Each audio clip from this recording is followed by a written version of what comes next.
the reality show. I've got Mark and Richard with me and Robert. Hey guys, how's it going? Hello, Chin. Yes. Good. So the main stories that we're going to be talking about today is kind of a combined story, I guess, on the general topic of political violence, but particularly the rise in anti-Semitic violence that we've seen around the world, but particularly focusing on two instances which have been in the headlines today. One is UK focused, and I guess one is well, Swedish, but European focused in a way. So we'll start, I guess, by introducing the UK story. And this is an announcement by an MP called Mike Freer, if I'm pronouncing his name correctly, who's a junior minister in the Department of Justice, who's announced that he's not going to be standing again as an MP at the next election that's coming up this year. Now, that's not big news in and of itself, but his explanation for why he's not going to stand is very notable. And he's basically said that this is because of his support for Israel. He's received so many threats, so many death threats, that he basically feels that for his own safety and the safety of his family, he can't continue as a public figure, really. And this culminated actually last month in an arson attack on his office. The photos of which are online. The whole office is completely burnt out. Luckily, he wasn't there. But so there's been very, very credible threats on his life, and he basically has, quite understandably judged that he can't continue in his job. Well, let's start with this, and then we'll go into the Swedish story as well. Mark and Richard, you guys are in the UK. What did you make of this? Yeah, it's a sad state of affairs, and we found ourselves having imported a massive amount of anti-Semitism to the shores, really, just in the last 20 years. And how did this happen? Well, the culprit, you can point a finger at multiculturalism, really. Back in the day, the founding fathers knew that slavery was wrong. About less than 100 years later, Lincoln knew that slavery was wrong. And his principle was that humans should live free and slavery is bad. So he went to war to eliminate slavery. He didn't go to war just to allow landowners to own two or three slaves. He wanted to eliminate it. If he did that, he would have effectively compromised on his own principle. He would have chosen to do what he knew was wrong. And that's what the essence of compromise. When you compromise, you accept what you know to be true and what you know to be good. You effectively reject it. And you replace it with what you know to be evil and what you know to be false. And that's exactly why we live by moral principle, because a moral principle is like a fundamental truth that tells you how to live your life, which action to take in order to live, and how to react to things like October the 7th. October the 7th is just another example of an event where you should apply your principles. If you're a conceptual person, if you live with rationality, you will know automatically what to do, because you already have your principles that dictate what the behavior is. And that's why on this channel we focus on Israel, not because we are tribalist, rooting for Israel because we like the color of the flag. It's because the principles that guide our life apply even in this particular context. Namely, a country is being attacked by somebody who wants to perpetrate evil. And what we find ourselves is to being asked to compromise and accept evil and accept the forces that are attacking Israel as the good, or at least as good as we are, and i.e. accepting something which we know it is not true. And that's why we are seeing this kind of violence spreading around, this anti-Semitism. So the choice really, again, is about standing up to what we know to be evil, and standing up to the people who are anti-reason and anti-life, by standing strong and affirming our principles that civilization is based on what we ought to be true. Absolutely.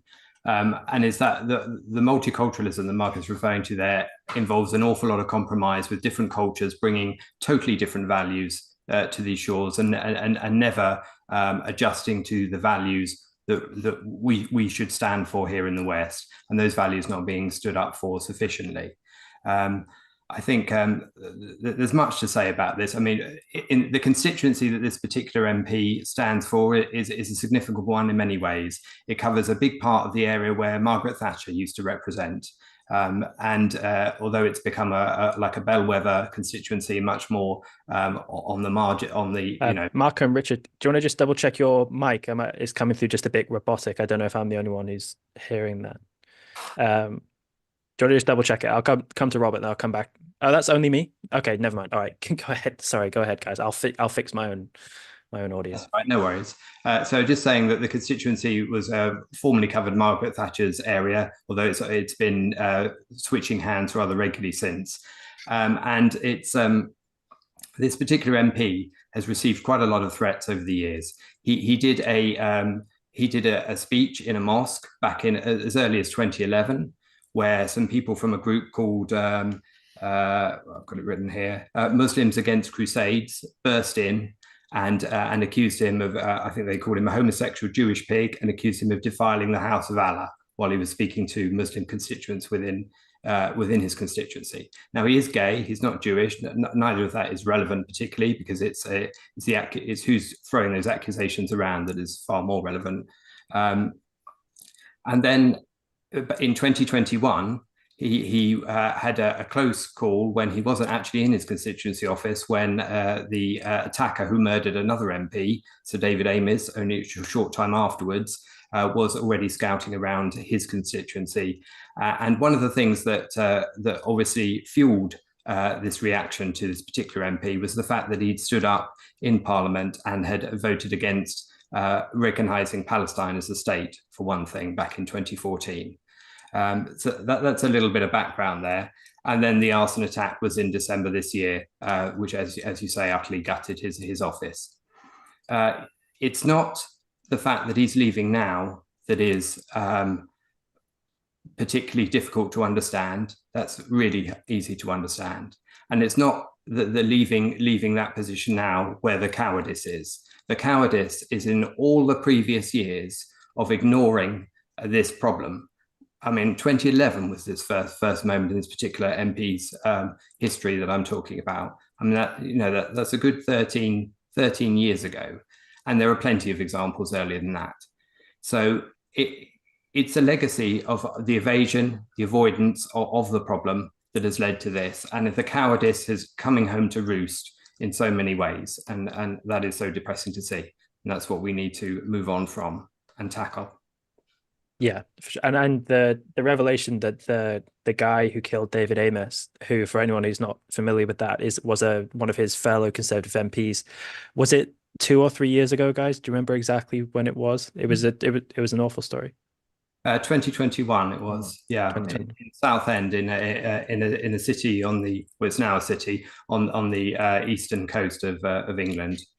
Yeah, and he although he wasn't a politician I knew of before that, basically the story came out that he seemed to have been quite a dedicated backbench constituency MP who went to a surgery, which is where they meet with their constituents to listen to their problems and help them out. And he was stabbed to death by this guy, wasn't he? If I remember correctly. He was, and when asked what his motive was, he gave one word: religious. Yeah, I mean, it's in plain sight. Yeah, and so when we say that the death threats are credible, not just the arson attack, the guy who actually went on to commit an assassination tried to visit him at his constituency office, I think. So it's something like that was reported to him. Yeah. So it's a very credible threat. And Robert, so what did you make of this story? What did you think of it? But is there anything comparable in the US as well? Any kind of politicians coming under fire for their Israeli views? I'm going to try to avoid adult language and say, heck no. This is inconceivable. If this would, and I'm glad you asked the question that way, because that was my first thought. If this happened in the United States, if this happened to one of our revered Congress critters who get no end of criticism, not just from those of us who know better, but from people in general, it would be intolerable, and it would be inconceivable that it was tolerated, that we don't immediately spend whatever funds, public funds necessary to protect the lives of our Congress people, of our representatives, of our people in government. This is, again, I understand folks will tell me, Robert, you don't understand. Europe's much more far-gone than the United States. And, I will point to the greatness of Europe, the greatness of Europe's cities, so much of culture and civilization that is still some of the most magnificent in the world. But when I read a story like this, I don't know, maybe Europe is much more further down the drain, further in the toilet than anything going on in the United States. This would be unacceptable. And my reaction to this story is very strong. And maybe I shouldn't front load it all in my first comment, but no, in the United States, you do not have this. We've got our problems. We've got a lot of problems. One thing we don't have is Congress people quitting their jobs. And let me just say up front, I have every sympathy for this gentleman. There are some people who think, oh, he shouldn't quit. That's the cowardly way out. Folks who know me online, if you know my online presence, I can tolerate any attack on me and threats as well. Bring it on. Just bring, I don't care because it has no impact on me. It doesn't matter. But when you threaten my family, my wife, my daughter, anybody in my life in that way, that is intolerable. That cannot be tolerated. So when our MP said his husband Angelo had become incredibly jittery, obviously your husband and your family's views have to carry a lot of weight. I totally get that. And as folks know, I'm old. I'm the hippie generation, so I'm still somebody who gets to read twice when a gentleman says my husband. But our left that supposedly is so sensitive to the needs of marginalized groups is not going to get behind this gentleman and his husband in this? Well, more on that later. But the answer to your question is no, nothing like this in the US. It would not be tolerated for all of our problems. This is an outrage, and the only outrage is that more people aren't more outraged. Yeah. And so the other aspect of this story, which hasn't been picked up by the media, and so I sent you guys a kind of spectrum of the reporting from across the right and the left, or I tried to a little bit. And there was an interesting kind of disparity between them. So the papers which were on the right emphasized really that this was because of his Israeli views why he's quit. But a lot of the left-wing papers, at least in their headlines, didn't. They basically said he's quitting because of harassment. Now that's something that's technically true, but it's interestingly obfuscating the cause of the harassment. And also, I agree that a paper like The Guardian, which sets itself up as being progressive and lefty and cares about minorities, I didn't notice in the article, and you can correct me if I'm wrong, they didn't point out that basically this is a gay man who has been threatened with death by a group which almost certainly holds quite homophobic opinions. And that's a shocking kind of lapse in what you would think is their principles. And so I thought that would be a huge emphasis in this story, and yet if it wasn't an emphasis at all, it was a minor point for them, which was extraordinary. And another aspect of it, just before I come back to you guys, Marco and Richard, there was a Labour councillor in London who basically saw that he had resigned on Twitter and celebrated it and tweeted something like, just one more to go for a hat trick or something like that. And she was forced to apologize. And she basically admitted that she hadn't read why and was very, very sorry and apologized to him in person. Now, I don't really want to, that might happen. That's still not really an excuse because it's so petty. But Labour as well suffered the death of one of their MPs back in 2016 called Joe Cox. And this was another basically political assassination, which made the headlines. And people, were very, very moved by it. Apparently, she was a very nice woman who, again, did a lot of constituency work. And to see a Labour MP then kind of sneering when someone from across the aisle resigns under the threats of violence, that was just plainly awful tribalism to see, really. Mark and Richard? Yeah. Not to mention the fact that the MP Joe Cox was murdered by a right-wing nutter. She was in a constituency which in 2020, I think, saw a by-election. And at the same time the by-election was going on, a group of parents from a Muslim school were sieging the school where one of the teachers had the temerity to teach free speech to their kids. And during a lesson, he was talking about the Charlie Hebdo, where the picture of Mohammed was shown or whatever. So this guy actually had to leave his job. Another person bullied out of their jobs, like the MP, had to go, in fact, to disappear because of the threat of his death. And this followed the decapitation of another teacher in France for doing exactly the same thing. So you can understand how the English counterpart was quite afraid for his own life. But during the campaign, not the Conservative, not the Conservative, nor the Labour Party talked about it. And it was in the very same constituency where Jo Cox was murdered in the first place. And this was after Ames was killed in Southend by an Islamist again. So I really hate how the media, as you were saying, even the fact that he was he's a gay guy, this MP, it goes to show the kind of pyramid, the Olympics of victimhood, where clearly Muslim is above, certainly is above gay, looks like. And then further down, straight white man must be at the very base of this pyramid of victimhood.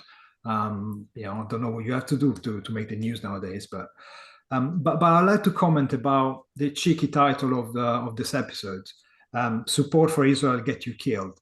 Now, knowing the author of this title, I know exactly what's behind it. It's just a cheeky behind it, but the way how people present this phrase on the passive tense, like things have happened. When on the 23rd, 24th of December, there was the news of the fire in the constituency office of the MP. We looked at each other. We knew he was in the constituency where the population is. There's a big population. Jewish population in the area. So we knew straight away that it was caused by some Palestinian supporting NATO or Hamas supporting NATO. So the way the media are avoiding talking about what the issue is, it's not the support of Israel that kills you, but it's the people who want to destroy Israel. They are trying to kill everybody else with it. Yeah, and I think to your point, Morgan, about the fact that he's gay, and that's hardly mentioned within these articles. Now, were he a right-wing attacker or from a neo-Nazi end of the political spectrum, then that would be front and center of that article for sure. So it's the nature of all of that makes it the case. I think in this particular constituency that we're talking about, it's like a microcosm of the problems, because in this particular constituency, which was where Luciana Berger stood as an MP. She was an MP who was in the Labour Party, left the Labour Party under Jeremy Corbyn because of anti-Semitism, bullying and harassment, moved to the Liberal Democrats to stand in this constituency when this guy we're talking about, Mike Freer, actually won. He beat her, but she stood as an MP there. And she's now returned to the Labour Party under Starmer, with the inference that Starmer has transformed the Labour Party. Now, he certainly turns the emphasis around from the Jeremy Corbyn years, but to believe that he has turned it all around and managed to remove all the anti-Semitism is patent nonsense, to be honest. And at the moment, things are quieter than they would normally have been on that front, simply because there is an election probably later this year, probably in the autumn, and everybody's keeping their cards close to their chest, trying not to rock the boat until then. But I think, as you've yourself have pointed out, Morgan, how Starmer copes after that election, and whether he then turns suddenly more towards the left and more towards the opinions of some people on the left, what that will mean is yet to be seen. I wanted to point out one thing, which was the response from the person standing against him in this election later in this year. This is somebody called she's Sarah Sackman. She's the Labour candidate who's going to stand against Mark Freer, and now is going to stand against his replacement in the election. She said her response to this, to his announcement, was, "I'm shocked and sorry to hear Mike Freer has decided to stand down at the next election. We should have been able to face each other in the polls based on our ideas and merits." Now, no one could disagree with that, but it's the second sentence that I think is quite telling. Instead, politics is now so often skewed by violent language, hate, and the dangers of social media. I am determined for this to change. Now, that is a classic response to what goes on here. It's always distraction.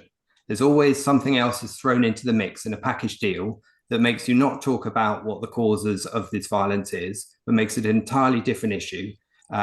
If you've ever read the article "Extremism and the Art of Smearing," this is the exact mechanism used, where a different element is inserted at the end, and that becomes the focus. So everybody talks about hate speech on social media, and isn't social media a nasty old place, totally ignoring the religious element, the fact that even the mainstream media is taking such a pro-Palestine, anti-Israel line. So you really don't need to turn to the dark corners of the web or social media to find inspiration, if you're that way inclined, for an anti-Israel perspective. All of that's contained in this. For sure. I had a couple of things that came to mind. Something that initially came up when you were speaking earlier, Robert, about some people saying that he might be a bit of a coward. Bearing in mind, and this also goes to what you were saying, Richard, he was elected in 2010, and basically this kind of harassment of him started straight away.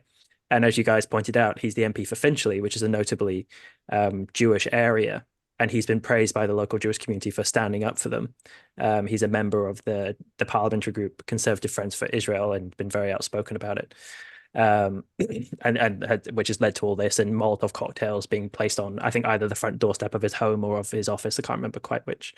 So there's no cowardice in this. This is, 14 years he's been putting up with this. And at some point, politicians have to take stock and think, what really matters in my life? And as you pointed out, Robert, if his husband is getting very nervous, I think no matter how committed you might be to the political fight, you will just basically have to say, what matters is my happiness and my family, and I can't keep putting up with this. And folks, if that sounds exaggerated or extreme, or maybe he's a nervous Nelly over all of this, his husband is going to the tube stations. In the United States, we would call those subway stations, to pick him up because he doesn't want him walking in the streets because of the threats going on. This is not, well, they're kind of nervous while they're sitting at home sometimes. No, this is changing this man's life, changing his lifestyle, impacting his family. And Marco is right to point out the bizarre, macabre way in which the media and the leftist activists, but I repeat myself, they apply intersectionality to analyzing which lives matter. They're all behind these Queers for Palestine.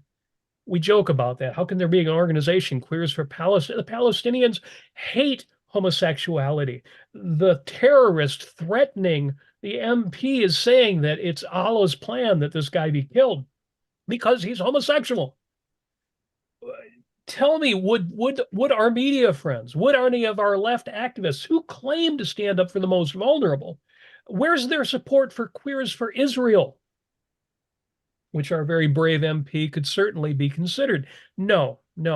And even the newspaper stories, the way that they're slanted, you can't have helped but notice in more than one of these news stories, when they talk about this MP's office being, there was a fire. They put the word arson in quotation marks in the news story. The guy was firebombed. It's just good fortune that he didn't happen to be there. Fortunately, one of the stories have photographs, so you can judge for yourself. Was this quote unquote arson? Or was this a threat to this man's life? He is being threatened by the same known murderer, the known terrorist who killed the prior MP. And they are writing these news stories in this charming and gentle way, and and his opposition is disappointed that they can't run up against him. Oh, isn't this interesting? Again, if this happened in the United States, I don't know that our news media would be any better about it.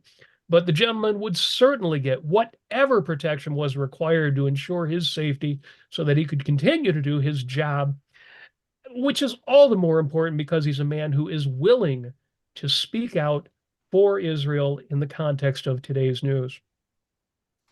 Yeah. And the thing as well, the group that I think Richard mentioned earlier, Muslims Against Crusades, I hadn't actually heard about them before the reporting of this story, but just looking into a little bit of their interactions with him, this group was initially proposed to be banned when Theresa May was Home Secretary in 2011. Now, whether that's rightly or wrongly, they're quite an unsavory group. And one of the things they basically threatened him with was they said, let Stephen Timms be a lesson to you. And Stephen Timms was a Labour MP who in 2010 was also stabbed, luckily kind of survived.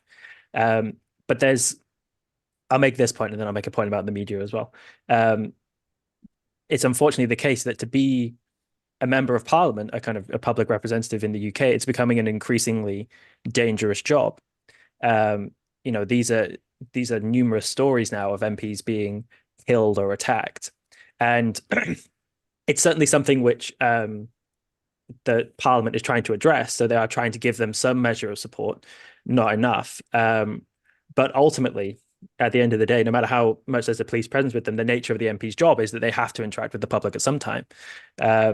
Because David Amos was killed at a constituency surgery, which is anyone basically can book to go and see him and sit across the table, and these people will get through eventually, which is the awful nature of it. And then just on how the media is reporting it, there's an awful trend around this kind of stuff, and this goes, I guess, to the initial point I made about the Guardian not really emphasizing the anti-Semitism in it, where it seems like people on the left, whether they consciously think it or they subconsciously worry about it, anti-Semitism seems to be a prejudice that only right-wing people care about. And there's probably a similar thing that you could criticize about right-wing people not caring about other kinds of prejudice that maybe the left emphasizes more, maybe racism, maybe sexism, things like that. Maybe people on the right have a blind spot. But in this case, the left certainly have a tremendous blind spot around anti-Semitism and a reluctance, I think, to tackle it. So we saw that under Jeremy Corbyn, where basically people wanted to minimize the problem of anti-Semitism in the Labour Party and basically said, oh, this is just, right-wing people looking for any reason to criticize us. Whereas actually the people who were making these anti-Semitic comments had been in the Labour Party for a long time. So it would have been a long-standing issue. And as you kind of say, Richard, it's a problem which, even if it's kind of simmered down a bit, it's still going to be there. There haven't been really serious long-term efforts to solve it. And it's a difficult problem to solve because it exists in the membership base. So how you're going to root that out, it's a tricky issue. So I think the left have to have a very serious look at themselves and say, why do we feel the need in some way to minimize the problem of anti-Semitism? And if anyone wants to kind of read someone on the left doing a good job of criticizing their own side, David Baddiel's book that came out in 2021, Why Jews Don't Count, or no, Just Jews Don't Count. That's what the book is called.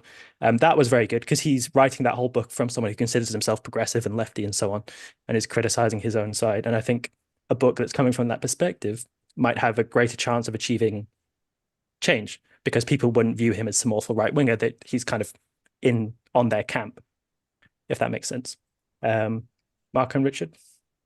I think the issue is even deeper than that. It's not just the left that has a problem with it. We know they are so morally screwed that we don't expect anything better from them, which in itself is quite an endowment over how bad the general ideas floating around nowadays are. But I saw an interview with a fellow member of parliament of Freer. This guy who I thought he was fairly good, and during the interview he said something like, this is the internet's fault because this kind of extremism only comes from internet, blaming social media effectively. And then he said something as enlightening as, it's the fault of somebody with scant knowledge of the Quran. At the point, if you refuse to understand that the very point of the Islamic violence is that somebody who takes the Quran literally, that's a form of radicalization. They take the Quran literally. The Quran literally tells them to kill Jews, to kill the infidel. How much more can you misunderstand what the root of the problem is? And of course, it's an election year, so they don't want to lose the Muslim vote, which is not going to vote for them anyway, because they tend to vote left or even independent, given that the left doesn't play to their tune for the moment. So who's going to protect him? Robert said, in the United States, the guy would have been protected, but who's going to protect him with this kind of mentality that takes hold of the majority of people? I mean, this is his colleague, another Tory MP, who could be at the receiving end of a blade. So, and that MP that Marco is referring to there, who's made that scant comment, was Tobias Ellwood. And Tobias Ellwood is a significant MP in this story, because he was the MP who ran to the aid of a policeman standing before Big Ben in front of Parliament. And when an Islamic attacker came up and the policeman tried to stop him, the policeman got stabbed and ended up dying.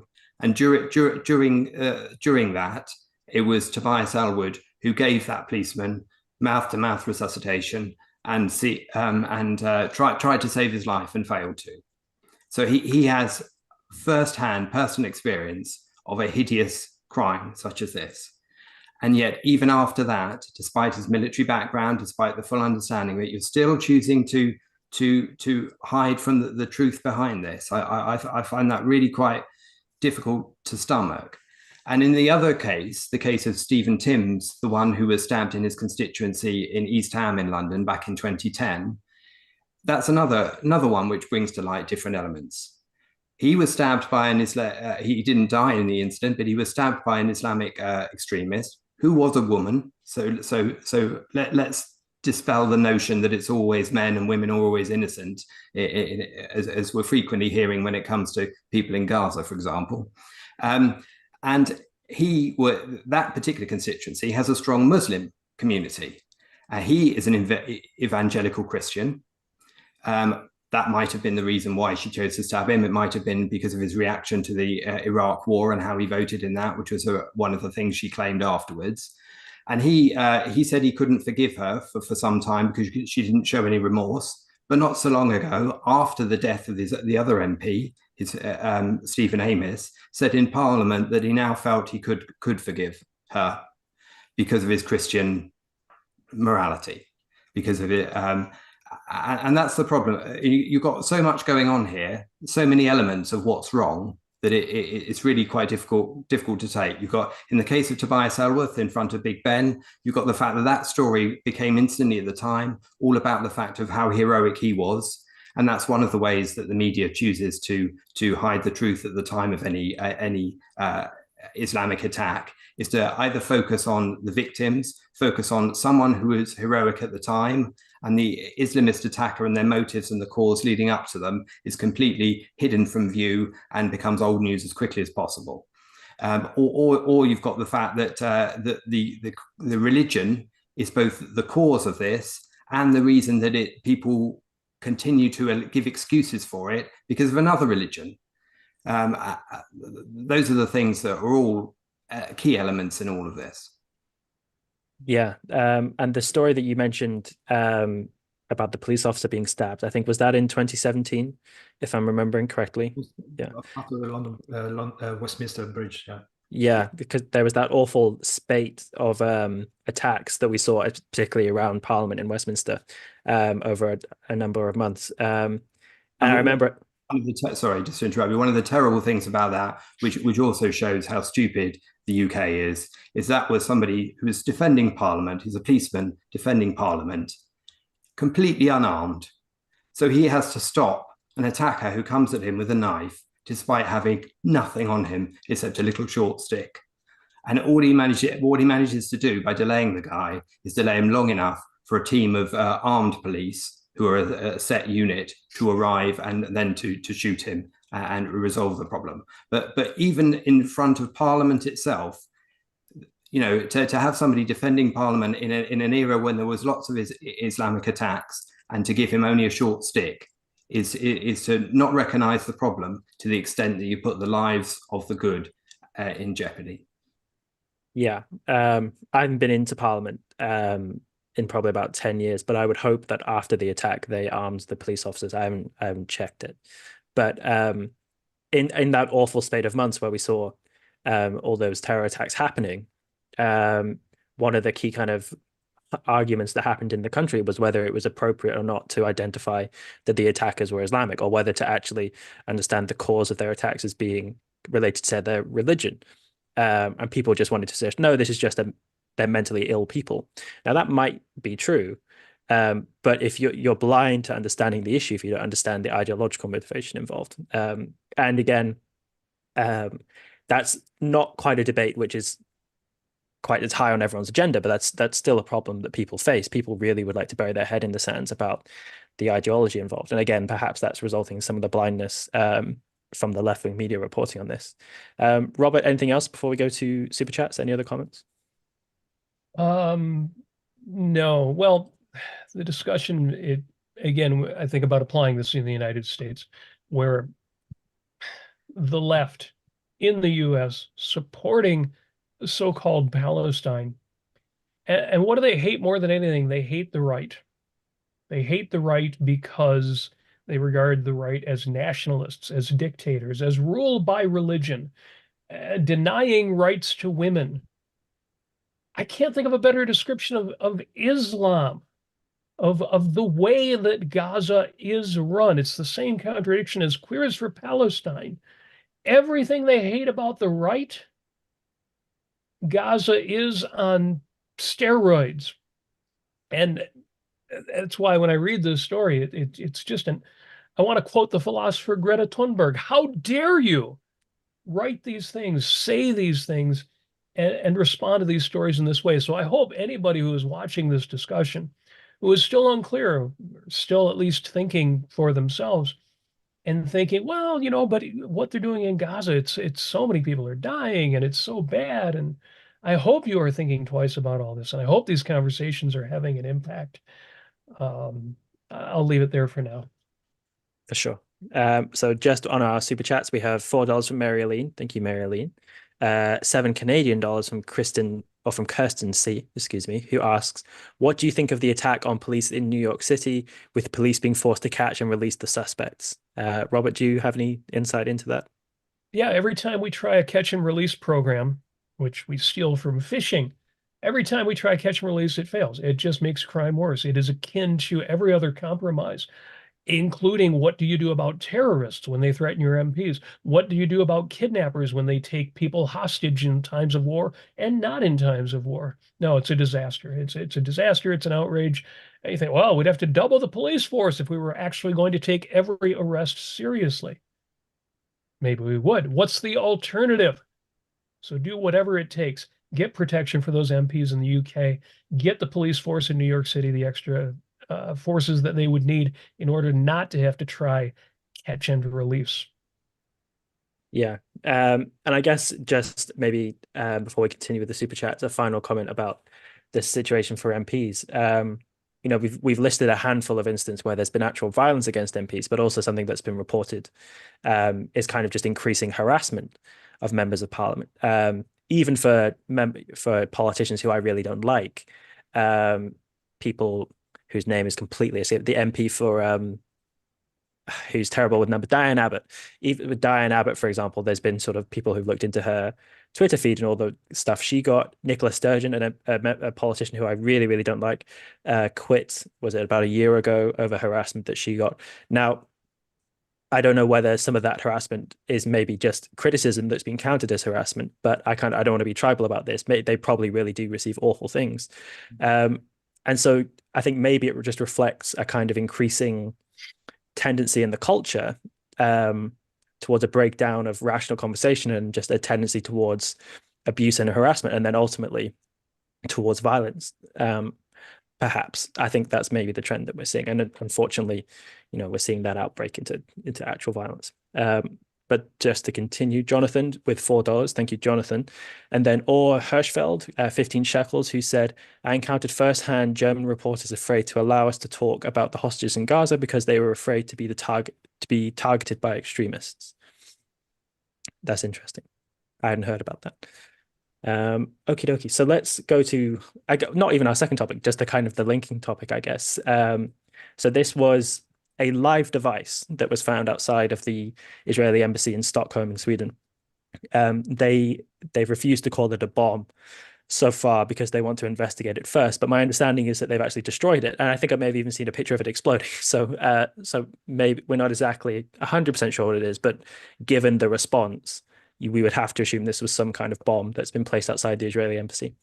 And that's coming in a context of Israeli embassies around the world, I think, having to increase their security. Certainly, I think I saw the suggestion that the embassy in the UK, which is the Israeli embassy in the UK, is in quite a grand old famous building, has had to increase its security and has received a lot more threats.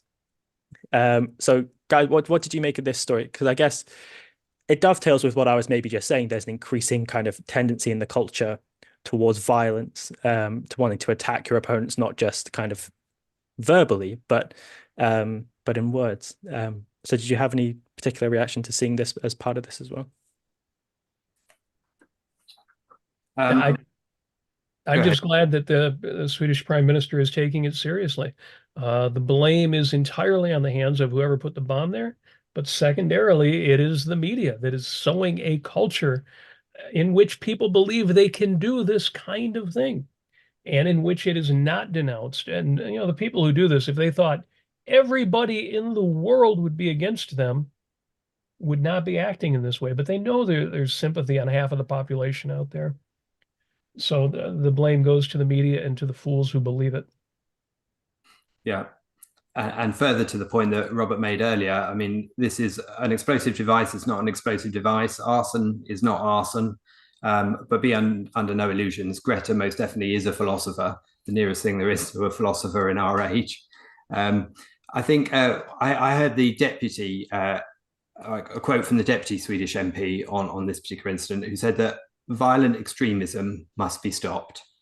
And then we're back to the same problem again, a refusal to name the problem. I think in the article that I mentioned earlier, Extremism and the Art of Smearing by Ayn Rand, she has so many good quotes in that. I won't read them all, but a short one is she describes a life and death struggle conducted out of focus. And that's what it feels like. It feels like there is a life and death struggle going on, but because people are unwilling to name the causes and the effects, unwilling to name the principles behind it, it's as if it's all a bit blurry. It's very frightening. Everybody's very worried about it, but nobody will identify the real true elements of it, and that leads us nowhere in terms of solving the problem. As I was saying earlier on, we are victims of a continuous compromise from the people who should not compromise, the people who should be just there to protect our rights, and we see things like justice being the principle of justice being jettisoned in exchange for, or justice for this particular skin tone means this, for the other skin tone means that, for that particular gender means this. You cannot have a functional society and a society with any future if you keep doing this in the long term. Just keep appeasing, keep ignoring what the issue is, and for how long can you really go on? For sure. And I guess another way in which this links is that we were talking about Mike Freer being intimidated out of his position, really. And it's presumably the effect of this bomb, whether the person meant it to actually go off and kill people or maybe just meant it to scare them, is the attempt to intimidate Israeli representatives out of doing their work. And it doesn't matter how steadfast you are. If you're going to work every day and you're threatening you have the threat looming over you that you might be killed or attacked in some way, eventually you're going to stop. And that is the kind of the cash value that these people are looking for. And so maybe what I just wanted to focus. So Marco, you've already kind of preempted me in a way. Is there anything in Ayn Rand's works that you guys would point people towards to kind of understanding this a little more? Because I have something in mind, but were there any essays that came to mind when reading about these issues? I had a few. I mean, I think I can mention the one I just did, for example, a quote from it, just to give extra reason for mentioning it. She says, "When men feel strongly about an issue, yet refuse to name it, when they fight savagely for some seemingly incoherent, unintelligible goal, one may be sure that their actual goal would not stand public identification. And that's a quote that struck me particularly in relation to what's going on in Gaza at the moment. I think one of the other things that I noticed was a relevant article was when she was talking about the student rebellion, and a lot of how violence and intimidation, bullying, you can trace back to right through time, back to the 60s, for example, and students trying to get their own way, and the emphasis here, the quote from this piece, which is in Capitalism. I nearly called it Capitalism, Who Needs It then? But Capitalism, the Unknown Ideal, Who Needs It? Everyone, same as philosophy. In the course of talking about the students getting what they want and the professors in Berkeley at the time backing down to the students, she wrote, "To the astonishment of the naive, this did not end the rebellion. The more demands were granted, the more were made." And that's something we've seen repeatedly through the years since in all sorts of areas, whether it relates to environmentalism, to how different religions are handled, to how different groups are given free passes on different areas, or all relevant. Mm-hmm. Marco, Robert, any of Ayn Rand's works which came to mind?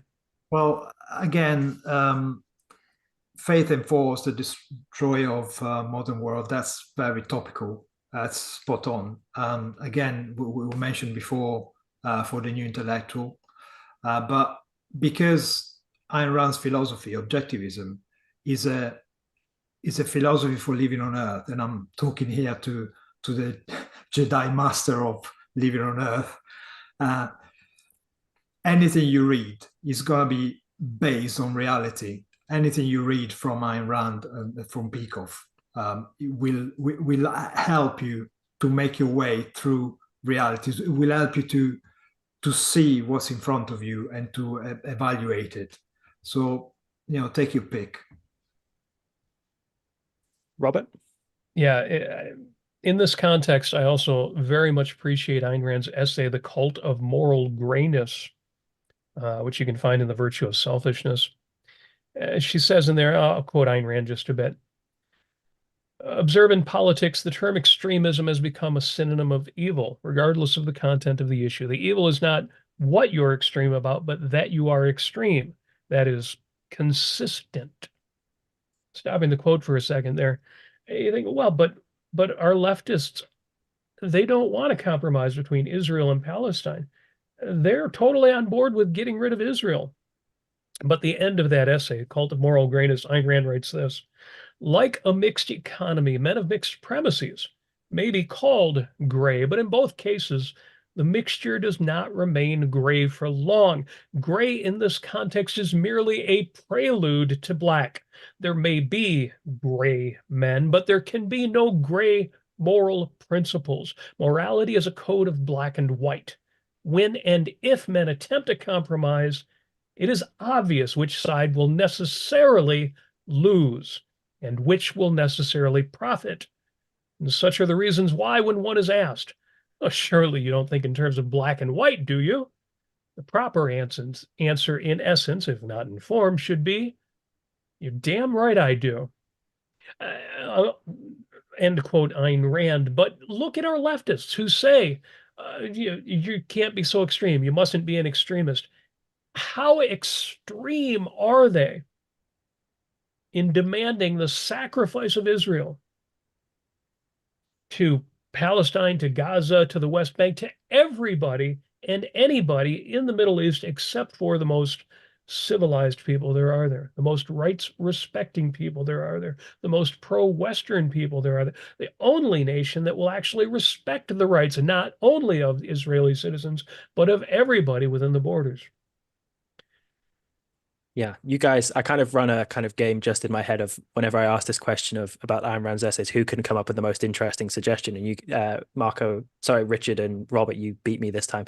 Because Marco, I had the same suggestion as you, which is Faith versus Force. Still a good suggestion. But and she mentions this basic point further afield than just this essay. But when she's making the point that if you don't have a rational justification for your beliefs, if you both are relying on faith and someone just contradicts you and all you're relying on is faith, the only thing left to solve the problem will be force. And that is a kind of point which is at the root of a lot of these issues with these religions. And that's part of why it's important to identify that part of the ideological cause motivating these terrorist attacks against MPs or just against civilians is the religion. And the people who are kind of peddling the idea that no, this is just mental illness or something like that are very, very wrong. And there's even, this isn't just a problem of the left, there are even conservative commentators who I see who I think are wanting to be reflexively defensive of their own religion because they recognize that the problem of the kind of thrust of the criticism goes to the heart of all religion, not just Islam, who end up making that same point, who want to say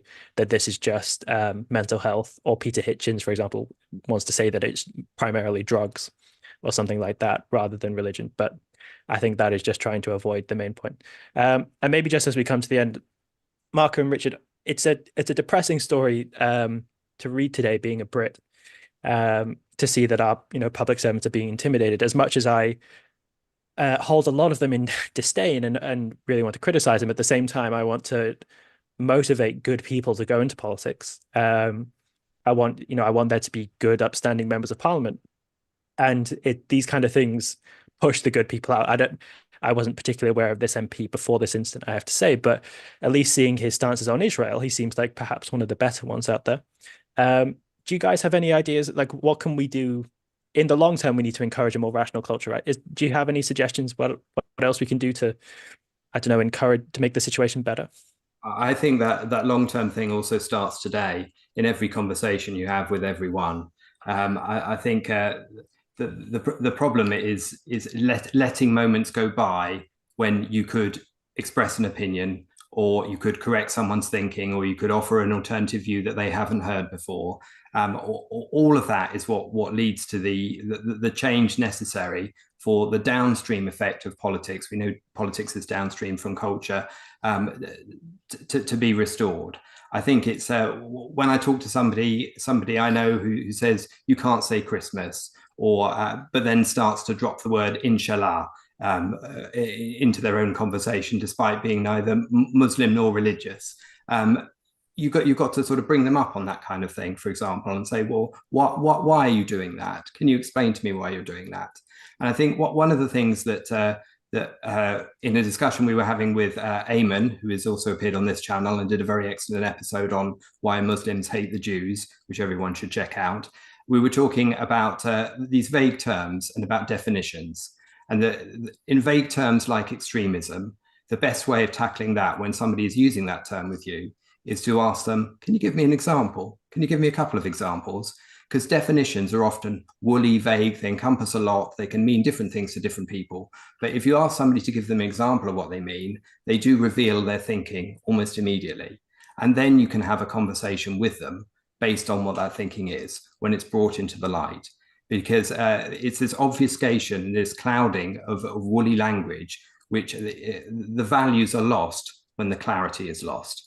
And we need to make things clear so that we can make the values clear, so that we can then tackle the right values, and therefore lead to the people adopting those right values, and therefore the best people going into politics and representing us under those values.